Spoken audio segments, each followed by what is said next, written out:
ठीक है, अब हम लोग डिस्कस कर लेते हैं ये कि एग्जाम कैसे लिखना है। ठीक है, इंपॉर्टेंट पॉइंट तो यही है कि एग्जाम कैसे लिखना है। तो जो चीज़ सिनर्जी में मैंने बताई थी वो चीज़ यहाँ पे भी एप्लीकेबल है। सिनर्जी के और यहाँ के एग्जाम में बस एक छोटा सा डिफरेंस ये है कि सिनर्जी में आप आंसर क्लिक करने के बाद उसको बदल नहीं सकते। यहाँ पे अभी तक ये फ्रीडम आपको मिली हुई थी कि अगर आप आंसर क्लिक कर चुके हो तो आप उस आंसर को बदल सकते हो, आगे पीछे जा सकते हो। लेकिन ऐसा हो सकता है कि इस बार आपको फ्रीडम ना मिले, ये भी तो हो सकता है ना।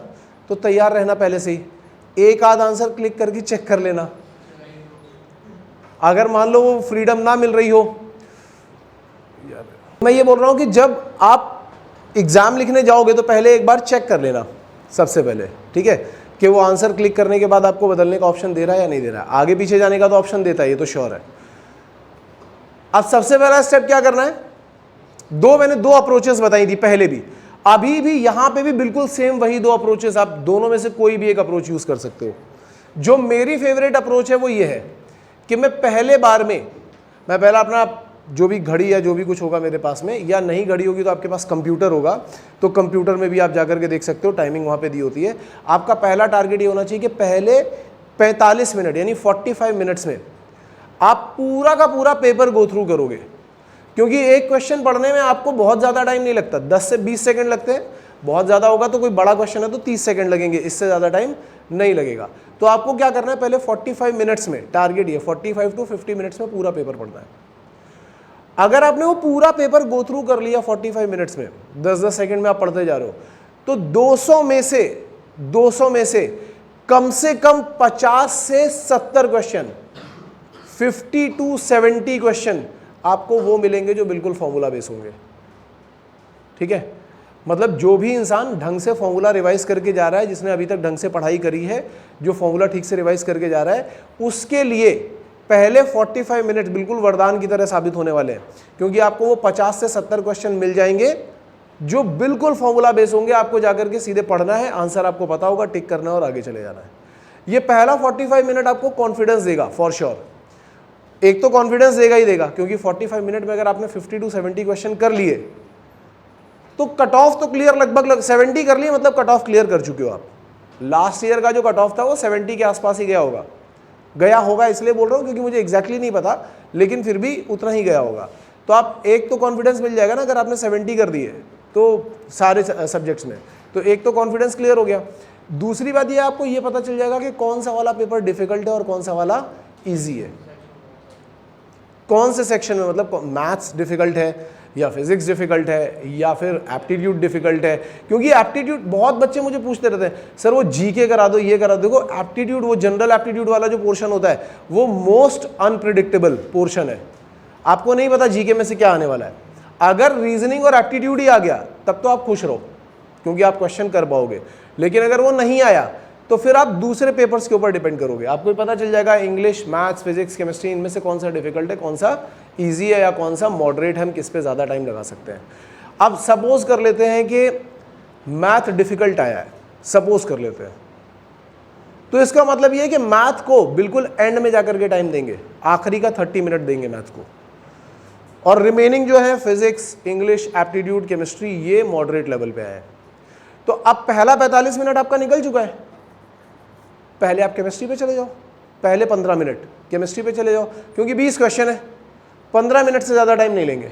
केमिस्ट्री के एक क्वेश्चन में 1 मिनट लग जाए वो भी बहुत बड़ी बात है। 15 मिनट में आप 20 क्वेश्चन गो थ्रू कर सकते हो। ठीक है, वो देख लो। अगर वो 20 में से आपके 10 हो जाते हैं, 12 हो जाते हैं, 13 हो जाते हैं, गुड इनफ। उसके बाद आप चले जाओ इंग्लिश पे, क्योंकि इंग्लिश के भी अभी देखो 1 घंटा हुआ है, हम केमिस्ट्री पूरा खत्म कर चुके हैं। इंग्लिश के भी 40 क्वेश्चन में आपको मैक्सिमम 15 to 20 मिनट्स लगेंगे, क्योंकि इंग्लिश में भी या तो चीज़ें आती हैं या फिर नहीं आती। और ये मैं क्यों बोल रहा हूं, क्योंकि आपको पहले वो वाला पार्ट करना है जो जल्दी हो रहा है, बाकी की दुनिया बेवकूफ़ी में लगी रहेगी। क्वेश्चन नंबर 1, 2, 3, 4 बहुत डिफिकल्ट है, बहुत ईजी है, अब क्या करें, दूसरे की शक्ल देख रहे हैं, ये सब कर रहे हैं, उसमें लगी रहेगी। तुम्हें क्या करना है, स्ट्रेटेजी बना करके आगे जाना है। तो तुम अब दूसरा काम क्या करोगे, अब तुम जाओगे सीधे सीधे इंग्लिश के ऊपर। 15 से 20 मिनट लगेंगे, 40 क्वेश्चन, क्योंकि ऑलरेडी तुम टाइम थोड़ा बहुत दे ही चुके हो, तो 15 मिनट में इंग्लिश भी तुम्हारा निपट जाएगा, तुम्हें पता चल जाएगा कि अब इंग्लिश में और क्या आ सकता है क्या नहीं आ सकता है। अभी 1 घंटा 15 मिनट हुआ है आपका, केमिस्ट्री खत्म हो चुका है, इंग्लिश खत्म हो चुका है, remaining 30 minute general aptitude. General aptitude को दिया आप। जनरल एप्टीट्यूड में क्योंकि कुछ क्वेश्चन ऐसे हो सकते हैं जो कैलकुलेटिव हो, आपको दिख रहा होगा कि यार हाँ यहाँ कोडिंग डिकोडिंग करनी है, सीरीज में सोचना है, तो थोड़ा टाइम लग सकता है, तो 30 मिनट का टाइम दो, ठीक है। अब कितना टाइम निकल चुका होगा आपके पास? 1 आवर 45 मिनट्स निकल चुका है, ठीक है। इसके बाद रिमेनिंग 45 मिनट्स आप किसको दोगे? फिजिक्स को, और फिर बचा 30 मिनट्स जो आप दोगे मैथ्स को। अगर आपने ये चीज प्रैक्टिस कर ली या ये चीज अप्लाई कर ली, अपने आप को ये समझाते रहो कि यही अप्लाई करना है, और अगर आपने ये चीज अप्लाई कर ली तो आपका सिलेक्शन गारंटीड है। अब काफी सारे लोग ये पूछ रहे हैं कि सर, तुम में से भी कई लोगों को डाउट आ रहा होगा, क्योंकि आजकल मेरे पास यूट्यूब पे बहुत सारे कमेंट्स आ रहे हैं कि सर कट ऑफ कितना जाएगा, कितने नंबर पे कितनी रैंक आ जाएगी? कोई आइडिया है किसी को? लास्ट ईयर के कट ऑफ से इस ईयर का कट ऑफ कंपेयर मत करना, क्योंकि इस बार का कंपटीशन ज्यादा है, सभी लोगों को पता है। हर कोई मेरे पास अलग अलग डेटा लेकर के आ रहा है। लास्ट ईयर 15,000 बच्चे बैठे थे, इस बार कोई तो मुझे बता रहा था 70,000 फॉर्म फिल हो गए। देखो अब 46 का भी एक डेटा आया। मैं बोल रहा हूँ 46 हो, 70 हो, नहीं भी होंगे 20 हो, 25 हो, तो भी तुम्हारा कंपटीशन तो बढ़ चुका है। और ये जो कंपटीशन बढ़ चुका है, ये चीज तुम सिनर्जी में भी देख चुके हो।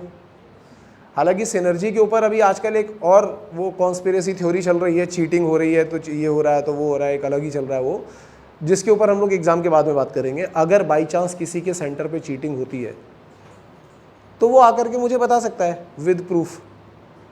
मुझे बस एक वीडियो बनाना है और उसके बाद उस सेंटर पे दोबारा एग्जाम होगा, दैट इज़ फॉर श्योर। क्योंकि एक बार गुड़गांव में ऐसा हुआ था, लास्ट ईयर यहाँ पे एक सेंटर में एकदम दब की चीटिंग हुई थी, तो वो वाला पेपर कैंसिल करवा दिया गया था, ठीक है। हाँ भाई, जब चीटिंग होती तो ऐसा थोड़ी ना होता कि हमारे करेंगे कि तुम्हारे करेंगे, वो तो सभी करते हैं चीटिंग, और फिर जो चीटिंग नहीं कर पाते हैं रोते वो हैं। तो अब मान लो हमारा एक बच्चा चीटिंग कर रहा है और दूसरा वाला रो रहा है, तो मैं तो भाई दोबारा एग्जाम कंडक्ट करवाऊंगा। मैं ये नहीं सोचूंगा कि भाई एक की चीटिंग हो गई एक की नहीं हो पाई। देखो एग्जाम जो होना चाहिए ना, जब आप करियर बनाने जा रहे हो तो वो तो जेन्युइन होना चाहिए, ठीक है। ऐसा नहीं होना चाहिए कि एक की चीटिंग हुई एक की चीटिंग नहीं हुई, तो अभी चीटिंग वाला तो बड़ा खुश है कि अपनी तो रैंक आ जाएगी, जिसकी चीटिंग नहीं हुई वो बेचारा रो रहा है। लेकिन प्रूफ लेकर के आने पड़ेंगे, ऐसे नहीं हवा में कि सर पता चला एक एग्जाम खराब करके आ गया, सर चीटिंग हुई है वहाँ पे, सर चीटिंग, वीडियो बना दो चीटिंग हुई है, ऐसा नहीं होगा। आप प्रूफ ला करके दोगे, मैं चीटिंग के लिए वीडियो बनाऊंगा। मैंने पहले भी ये काम किया था, मैंने बना दिया था वीडियो उसके ऊपर। लास्ट ईयर की बात है, तो एग्जाम दोबारा हुआ था, कुछ अच्छे बच्चों की उसमें रैंक खराब हो गई थी। बट देखो अच्छा जो बच्चा होता है ना, उसको इस बात से फर्क नहीं पड़ता है, क्योंकि वो ऑलरेडी 3-4 कंपनीज में स्पॉन्सरशिप लेकर के बैठा होता है। रैंक 500 की जगह 2000 भी आ जाएगी तो क्या ही फर्क पड़ने वाला, उसको कोई बहुत ज़्यादा फर्क नहीं पड़ने वाला, ठीक है। खैर चीटिंग को अगर हम साइड भी कर दें फिलहाल, चीटिंग के ऊपर तो अगर अपन देखेंगे ना, तो चीटिंग तो अलग अलग प्रकार की हो रही है। ऑनलाइन टेस्ट की चीटिंग अलग हो रही है, ऑफलाइन टेस्ट की चीटिंग अलग हो रही है, स्पॉन्सरशिप में चीटिंग अलग हो रही है, कट ऑफ ही 50 में से 49 जा रहे हैं। तो वो तो चीटिंग के लिए जब बनाना होगा तो एक सेपरेट वीडियो बना देंगे। बट फिलहाल अभी क्या है कि कंपटीशन बढ़ गया है, दैट इज़ फॉर श्योर। तो कट ऑफ भी थोड़ा सा हाई जाएगा, इसके लिए आप रेडी रहो। लास्ट ईयर मैंने बताया था कि एक बच्चा 80 क्वेश्चंस करके आया था, और उसके लिए मैं सोच रहा था कि रैंक काफ़ी पीछे जाएगी, नाम नहीं ले रहा हूँ बच्चे का, बट उसकी रैंक आई थी 5000 समथिंग, मतलब बिटवीन 5000 टू 6000। तो आप ये मान के चलो कि 65 से 70 के आसपास गया होगा कट ऑफ, ठीक है, इतना ही गया होगा, इससे ज़्यादा तो मुझे नहीं लगता, या हो सकता है गया हो तो। हाँ लास्ट रैंक जो गई थी वो 13,000 के आसपास गई थी। तो अच्छा, अब तुम्हें लग रहा होगा कि सर 5000 आ रहा है 80 मार्क्स पे और 13,000 आ रहा होगा। होता क्या है, जब ऊपर होते ना बच्चे, तो वहाँ पे जो डेंसिटी होती है, स्टूडेंट डेंसिटी, वो कम होती है मार्क्स में। मतलब जैसे सपोज करो जो टॉपर है, वो टॉपर आ रहा होगा 180 मार्क्स पे, तो जो सेकंड टॉपर होगा हो सकता है 175 पे है, थर्ड टॉपर 173 पे है। लेकिन जैसे जैसे आप नीचे आते जाते हो तो एक एक नंबर पे हजार बच्चे आते हैं फिर, ये भी हो जाता है। तो इसलिए मैं बोल रहा हूँ कि 70 या 65 के आसपास गया होगा, लेकिन इस बार भी उतना कट ऑफ जाएगा, इस बात की कोई गारंटी नहीं है। तो मेरा कहना यह है कि केवल ये सोच करके कि कट ऑफ ही क्लियर कर लें। कई बच्चे मुझे बोल रहे हैं कि सर उन्होंने बोला है कि बस आपकी रैंक आ जानी चाहिए, तो मैं तो केवल रैंक लाने पे फोकस कर रहा हूँ। भाई इन सब चक्करों में मत पड़ो, मैं पहले ही बोल रहा हूँ, मैं इतने सालों से ये सब चीज़ें एक्सपीरियंस कर रहा हूँ। कंपनी पहले बोल तो देती है कि आपकी रैंक आ जानी चाहिए, फिर जब रैंक आ जाती है तो कंपनी पता है क्या बाद में बोलती है कि आपकी तो खराब आई है, अच्छे रैंक वाले को ले लेगी। तुम क्या ही कर लोगे कंपनी का, बताओ क्या बिगाड़ लोगे? तुम बोलोगे आपने पहले बोला था, कुछ है रिटर्न प्रूफ है तुम्हारे पास कि केवल रैंक ही आ जानी चाहिए? वर्बली बोल दिया उसने। हर एक कंपनी, सपोज करो मैं कंपनी चला रहा हूं, तो मेरी कंपनी में मुझे चाहिए 50 क्रेडिट। अब मैंने बोल दिया भाई रैंक ले आना, और जो 50 के लिए मैंने 150 ऑलरेडी सेलेक्ट करके रखे हैं। अब उसमें से जो टॉप 50 होंगे जिनकी अच्छी रैंक होगी, मैं तो उनको ही सेलेक्ट करूंगा ना, बाकियों को तो मैं बोल दूंगा कि भाई ठीक है नेक्स्ट वाले में देख लेना। तुम क्या बिगाड़ लोगे? कुछ कर सकते हो? नहीं कर सकते ना। तो इसलिए इन चक्करों में मत पड़ो कि केवल रैंक लेकर के आनी है। बहुत लोग इस भुलावे में है कि रैंक लेकर के आनी है। जब ये पिछले साल काम नहीं किया, पिछले से पिछले साल काम नहीं किया, तो इस साल तो काम नहीं ही करेगा। इस बार तो कंपटीशन भी ज्यादा है, तुम्हें सबको दिखाई पड़ रहा है। 7 आइलैंड वालों का तो सबने देख ही लिया ना, वो अलग ही दुनिया में चले गए। जिनको उन्होंने एश्योरेंस दे रखे हैं, मैसेज वगैरह सब भेज रखे हैं कि हाँ तुम्हारा सिलेक्शन हो गया, बस तुम आ जाओ रैंक लेकर के। अब उनको बोल रहे हैं कि नहीं तुम्हारा कोई सिलेक्शन नहीं हुआ, तुमने अभी तक कोई दूसरी कंपनी क्यों नहीं देखी। ये सब कांड भी चालू हो गए वहां पे। तो ये क्यों हो रहा है?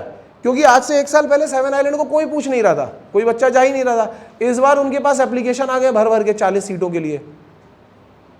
और कोई भी कंपनी हो या कोई भी कॉलेज हो, तो सीधी सी बात है वो सबसे पहले प्रेफर करेगा जिसका पीसीएम अच्छा हो, जिसकी रैंक अच्छी हो, जिसका कम्युनिकेशन अच्छा हो, सारी चीज़ें प्रेफर करेगा।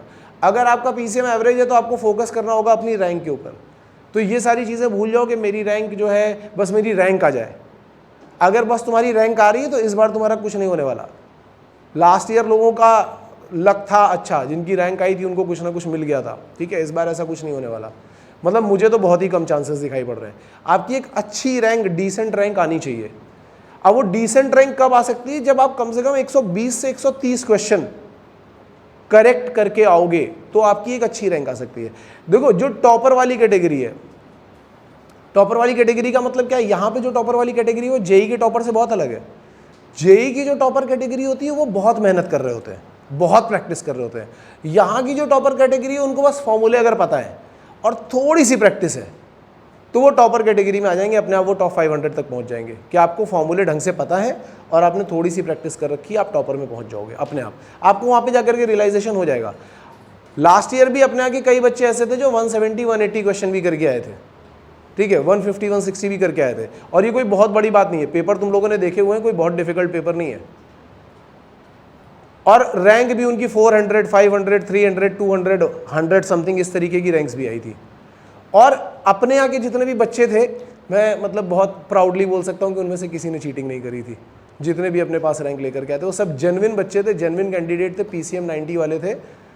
किसी एक बच्चे का पीसीएम 60 भी था बट उसकी रैंक 400 थी। वो इसलिए थी क्योंकि वो महाराष्ट्र बोर्ड से था और वहाँ पे बोर्ड में ही खराब कर दिए थे उसके मार्क्स। मैंने बाद में पेपर चेक किए तो उसके, बट वो बहुत ही जेन्युइन, 5 जगह पे स्पॉन्सरशिप थी, सभी बच्चों को नाम तो पता ही होगा उसको, मिल के भी गया था यहाँ पे सबसे। तो काफ़ी जेन्युइन कैंडिडेट है, इसका ही दोस्त है वो। सो अभी आपको करना क्या है? अभी आपको जाकर के एग्जाम के ड्यूरेशन में यही इतनी ही चीज़ें फोकस करनी जो मैंने आपको बता दी, ठीक है। यही अप्रोच फॉलो करो, यही अप्रोच बेस्ट है। अगर आपने ये अप्रोच यूज़ कर ली तो आप आराम से 120 130 क्वेश्चन करके आ पाओगे। उससे पहले क्या करना है? जितना कुछ रिवाइज हो सकता है उतना रिवाइज कर डालो, जितना रिवाइज आप कर सकते हो एग्जाम। और बाकी टिप्स एंड ट्रिक्स मैं पहले ही बता चुका हूँ कि एग्ज़ाम से जब एग्ज़ाम लिखने जाओगे तो उन दोस्तों से दूर रहना जो नोटबुक लेकर के घूमते रहते हैं, ठीक है। एग्ज़ाम से एक दिन पहले कोई बहुत ज़्यादा मस्ती करने की ज़रूरत नहीं है और बहुत ज़्यादा पढ़ाई करने की भी ज़रूरत नहीं है। जितना भी पढ़ना होगा आज पढ़ लो, कल पढ़ लो, दैट इज़ इनफ। फॉर्मूला वॉर्मूला देख लो, आज क्या 6 है, कल 7 है। कल तो बल्कि मैं अगर मैं होऊंगा तुम्हारी जगह तो मैं पढ़ूंगा ही नहीं 7 को, तो मैं नहीं पढ़ूंगा 7 को। मैं 7 को बिल्कुल रिलैक्स करूँगा, आराम से सो जाऊँगा आराम से। रात में टाइम से सोना है, सुबह टाइम से उठना है। ये नहीं कि रात में 2-2 3-3 बजे तक गर्लफ्रेंड से बातें कर रहे हैं, ये सब मत करना, ठीक है। एक दिन के लिए टाइमली सो जाना, टाइमली उठ जाना और फिर उसके बाद एग्जाम टाइम पे जाकर के अपना पूरा जितना भी 100% है बेस्ट वो दे करके आओ। ठीक है ना। और कोई डाउट है एग्जाम से रिलेटेड? नहीं है? कोई डर? हाँ बोलो। कैल्सी अलाउड है? हाँ कैल्सी अलाउड है, लेकिन कैल्सी की कोई ज़रूरत नहीं पड़ती। बहुत लोग मुझे ये भी पूछ रहे हैं कि सर वो कैल्सी यूज़ कैसे करते हैं। भाई वहाँ पे कैलकुलेशन, तुमने पेपर देखे हैं ना, उन पेपर में कहीं कैल्सी की ज़रूरत पड़ी है क्या किसी को? ले जाओ वहाँ पे कैल्सी, अगर ऐसा ज़रूरत पड़े ले तो जाओ। बेसिक कैलकुलेशन आएंगी प्लस माइनस इनटू डिवीजन वाली, साइंटिफिक कैलकुलेटर की तो कोई ज़रूरत ही नहीं है वहाँ पे, लेकिन तुम ले जाओ कैल्सी, अगर यूज़ करना चाहो तो कर लेना। हाँ वही कैल्सी कैलकुलेटर, वही कैल्सी एक्चुअली कॉलेज में बोलते हैं, कॉलेज वाली लैंग्वेज में तो कैल्सी कैल्सी करते रहते हैं। ठीक है, और कुछ? ठीक है, तो चलो जान लगाओ एकदम अच्छी तरीके से। जाम नहीं भाई, जान जान लगाओ, जाम नहीं लगाने लगना जान लगानी है, जान पढ़ाई में। ठीक है, ऑल द बेस्ट।